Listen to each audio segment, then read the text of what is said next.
The Prime Minister says Omicron is spiking in London and other parts of the country.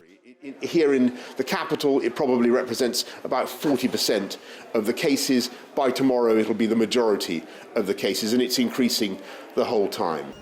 At a Westminster vaccine centre, he confirmed the first Omicron death. The full details on whether the patient had been vaccinated or had underlying health issues has not yet been released. Sadly, yes, Omicron is producing hospitalisations, and sadly at least one patient has now been confirmed to have died with Omicron. So I think the idea that this is somehow a milder version of the virus, I think that's something we need to set on one side and just recognise the sheer pace at which it accelerates through the population. On Sunday evening, the Prime Minister described the spread of Omicron as a tidal wave that could overcome those who have received 2 jabs but not their booster. He brought forward the target to offer every adult a 3rd jab by a month, to the end of December. This ambitious effort means over 1 million jabs per day, almost double the current daily average, which stands at 530,000.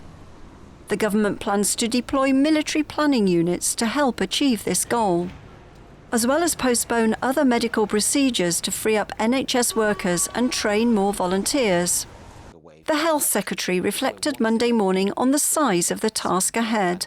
UK, we've achieved 770,000 before. That's the highest in a single day in England before. And so to try to boost this many people, you're going to have to even beat that every single day. Now it's a phenomenal target and the phenomenal thing we want to do. But At London's St Thomas Hospital, a queue of hundreds snaked back onto Westminster Bridge. There were similar waits in Manchester. They told me it's going to be a couple of hours, but I'll give it a try. The NHS online jab booking system had problems due to extremely high demand, forcing some people to join the walk-in queues. I would click on it and then it would take me back to the beginning. And I did that about 6 times. It maybe took half an hour. And then eventually I just thought I'll go to a drop-in.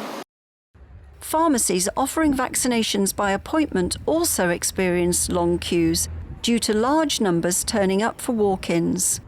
Home testing kits were unavailable from the government's official site, although Boris Johnson told a journalist there were ample supplies in shops.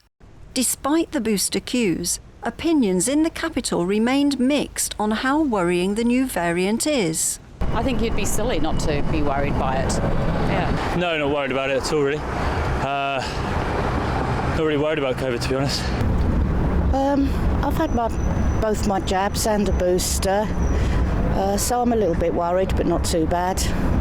Just get on with it. Can't stay at home forever. Yeah, I think certainly for people like me, for my generation, we've had our 3 jabs, so if we go back into lockdown, what was the point? Transport for London reported a 20% drop in tube users on Monday compared with last week. It's the first day that work-from-home guidance came into effect. And Network Rail reported a similar drop in nationwide footfall. Number 10 said it will keep the definition of fully vaccinated under review as MPs look to vote on the most recent COVID restrictions on Tuesday. Joy Duguid, NTD News.